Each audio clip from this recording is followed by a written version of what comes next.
श्री शिवाय नमस्तुभ्यम। महाराज, आप सभी जानते हैं कि नव वर्ष कुछ ही दिनों में आने वाला है और 2026 का यह साल 12 महीनों का नहीं बल्कि 13 महीनों का होने वाला है। महाराज, कई सालों के बाद ऐसा महासंयोग बनता है कि पूरे साल में 12 नहीं बल्कि 13 महीने होते हैं और यह महासंयोग हिंदी कैलेंडर के हिसाब से ही बनता है। महाराज, ये वही साल होता है जिस साल में अधिक मास बढ़ जाता है और यह साल लोगों के जीवन में बदलाव लाने के लिए बहुत अच्छा माना जाता है। महाराज, अगर कोई ऐसा काम है जो कि आपने कई सालों से सोच कर रखा हुआ है, जो कि अभी तक पूरा नहीं हुआ है, तो अब आपका इंतजार खत्म होने वाला है, क्योंकि इस 13 महीने के नए साल में इन 13 बातों का ध्यान करके आप अपनी पूरी जिंदगी बदल सकते हैं। महाराज, अगर आपको इस नए साल में अपनी जिंदगी बदलना है तो इन 13 नियमों का पालन आप नए साल के पहले दिन से ही करना शुरू कर देना। महाराज, सबसे पहले इस 13 महीने के नव वर्ष में आप अपने घर की सबसे पहली रोटी गौ माता की निकलना शुरू करें। महाराज, भले आप सबसे पहली रोटी बनाकर गाय के लिए निकल कर रखते होंगे, पर यहां पर आप एक गलती करते हैं कि गाय की सबसे पहली रोटी बनाकर गाय के मुख में ही जाकर आपको देनी चाहिए और ये रोटी घर की माता बहनों को ही गाय को देनी चाहिए। और अगर हो सके तो उस रोटी में थोड़ा सा गुड़ या मीठी सामग्री रखकर ही आपको गाय को देना चाहिए। इससे गौ माता का आशीर्वाद होने के साथ साथ में आपके ऊपर 33 करोड़ देवी देवता का आशीर्वाद भी हो जाता है।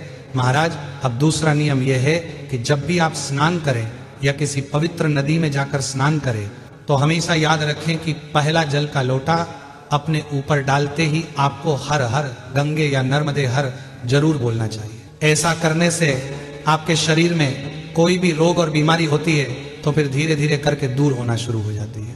महाराज, अब तीसरा नियम यह है कि आपको नए साल में रोज सुबह उठकर स्नान करके तांबे का लोटा लेकर उसमें जल भरकर सूर्य देव को जल से अर्घ जरूर देना चाहिए।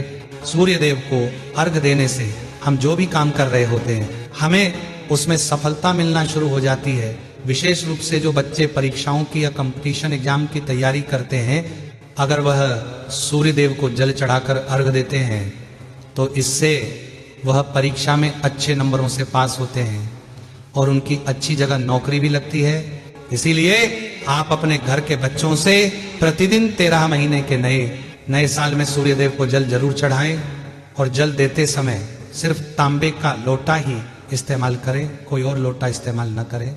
महाराज, सूर्य देव को जल चढ़ाते समय आप अपने दोनों हाथों में एक लोटा पकड़कर उसे अपने सर से ऊपर करके सूर्य देव को देखते हुए जल चढ़ाना शुरू करें और जो जल की धार से आप जल चढ़ा रहे हैं, इस जल की धार में से आप सूर्य देव के दर्शन करें और सूर्य देव को चढ़ाया है वह जल आपके पैरों में नहीं आना चाहिए और उस जल के छींटे भी नहीं आना चाहिए। यह सही नियम होता है। महाराज, अगला नियम यह है कि आपको प्रतिदिन रुद्राक्ष का जल जरूर पीना चाहिए। आपके घर में जो भी सिद्ध किया हुआ असली रुद्राक्ष हो, आप उस रुद्राक्ष को प्रतिदिन रात्रि में एक कटोरी में जल भरकर रुद्राक्ष को उस जल के अंदर डाल दिया करें और पूरी रात भर उस जल को रुद्राक्ष के साथ में रखे रहने दें और सुबह उठकर सबसे पहले उस जल में से 1 चम्मच भरकर पी ले और अपने घर के सभी सदस्यों को भी पिलाएं। ऐसा करने से आपके शरीर में कभी कोई रोग और बीमारी प्रवेश नहीं करेंगे और आप स्वस्थ रहेंगे। महाराज, इसके बाद अगले नियम में आपको हमेशा भगवान के नाम का जाप करते रहना है। जैसे कुछ लोग श्री शिवाय नमस्तुभ्यं का जाप कर सकते हैं, कुछ लोग राधा नाम का जाप कर सकते हैं, कुछ लोग अपने इष्ट के नाम का जाप कर सकते हैं। आपको जब भी ऐसा लगे कि आप किसी मुसीबत में है या आपको कुछ समझ ना आ रहा हो तो उस जगह पर आपको इन मंत्र का जप जरूर करना चाहिए। महाराज, अब अगला नियम आपके घर के शिवलिंग से जुड़ा हुआ है जो आप अपने घर के पूजा घर में रखते हैं। महाराज, कई बार हम लोग शौक में अपने घर में अलग अलग तरह के शिवलिंग रख लेते हैं या बड़े साइज का शिवलिंग रख लेते हैं, पर इस नव वर्ष में आपको ध्यान रखना है कि आपके घर के मंदिर में आपके अंगूठे से बड़ा शिवलिंग नहीं होना चाहिए, क्योंकि फिर यह शिवलिंग घर में नहीं रखा जाता है, मंदिरों में रखा जाता है।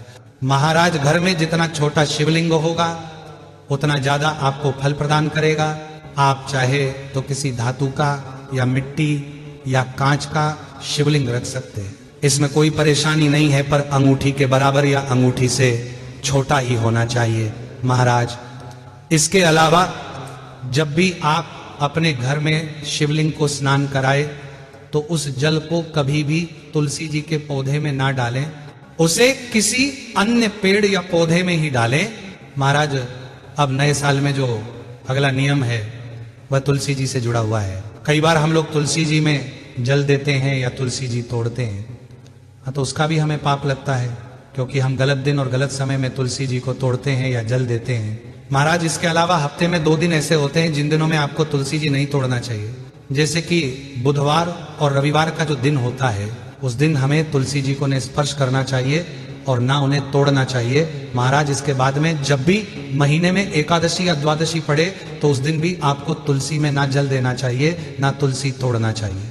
महाराज अब अगला जो नियम है यह आपको नव वर्ष में पहले दिन से ही शुरू करना है।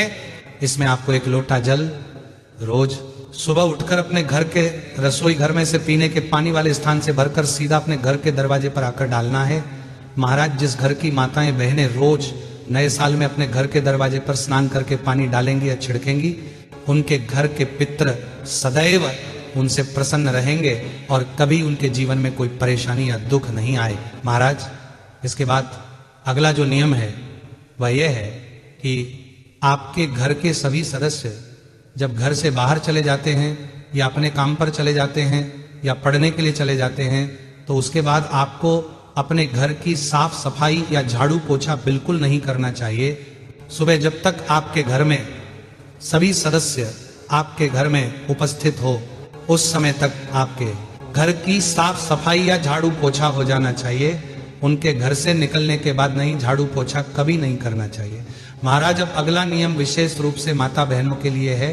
कई सारी माता बहनें ऐसी होती है जो कि रोज सारे अपने घर के काम करने के बाद दोपहर में जाकर स्नान करती हैं। तो जितनी भी माताएं बहनें दोपहर में स्नान करती हैं उनके जीवन में कभी सुख और शांति या बरकत नहीं आ सकती है, क्योंकि घर की माताएं बहनें अपने घर की लक्ष्मी होती है और घर की लक्ष्मी अगर सुबह स्नान नहीं करेगी दोपहर में करेगी तो उस घर में कभी पैसा नहीं आ सकता है।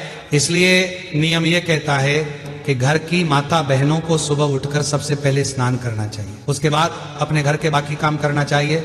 सुबह उठकर सबसे पहले स्नान करने से हमारा सौभाग्य अखंड बनता है। महाराज इसके बाद में 2026 के इस नव वर्ष में आपको प्रतिदिन शिव जी पर 1 लोटा जल चढ़ाने जरूर जाना है। यह 1 लोटा जल आपके जीवन की सारी परेशानियों को दूर कर देगा, आपकी मनोकामना को भी पूरा करेगा। और अगर आप प्रतिदिन जल ना चढ़ा सके तो हफ्ते में 1 बार चढ़ाए, हफ्ते में 1 बार भी ना चढ़ा सके तो महीने में 1 बार शिव जी पर जल चढ़ाने जरूर जाए। महाराज जब आप शिव जी पर जल चढ़ाने शिव मंदिर में जाएं तो शिव जी पर जल चढ़ाकर कभी भी अपने लोटे को खाली लेकर ना आए, बल्कि जलाधारी से कुछ जल झेलकर अपने लोटे में जरूर लाएं और इस जल को फिर आप अपने घर में आकर आचमन करें, अपने घर में छिड़के। इससे भगवान शिव आशीर्वाद आपके और आपके घर परिवार के ऊपर जरूर होगा। महाराज इसके बाद 2026 के 13 महीने वाले साल में आखिरी नियम यह है कि आपको अपने घर की मंदिर में जो आप दीपक रखते हैं उसको कभी नहीं बदलना है, क्योंकि आपके घर के पूजा घर में रखा हुआ दीपक आपके घर की सुख समृद्धि धन समृद्धि सभी को अपने अंदर रखता है। और अगर आप लोग अपने घर के दीपक को बदल देते हैं तो आपके घर की सुख समृद्धि धन समृद्धि घर से जाना शुरू हो जाती है। इसलिए पूजा घर में रखे दीपक को लंबे समय तक चलाने की कोशिश करें। अगर किसी कारण से वह खंडित हो जाए तो ही उसे बदले, अन्यथा ना बदले। महाराज 2026 नव वर्ष से पहले ही हमने आपको ये सारे नियम और बातें बता दी हैं, इसीलिए आप इन नियमों का पालन 2026 नव वर्ष में जरूर करें और फिर चमत्कार देखें कि आपका जीवन कैसे बदलता है। और 2026 साल वैसे भी अधिक मास या पुरुषोत्तम मास वाला है, यानी कि 13 महीना वाला है, तो इसलिए इस साल का फायदा उठाएं और भगवान का आशीर्वाद प्राप्त करें। इसके अलावा अगर आपके मन में कोई और प्रश्न है तो वह आप हमसे कमेंट करके पूछ सकते हैं। और आप हमारी ये वीडियो कहाँ से देख रहे हैं कमेंट में जरूर बताएं। श्री शिवाय नमस्तुभ्यम महाराज।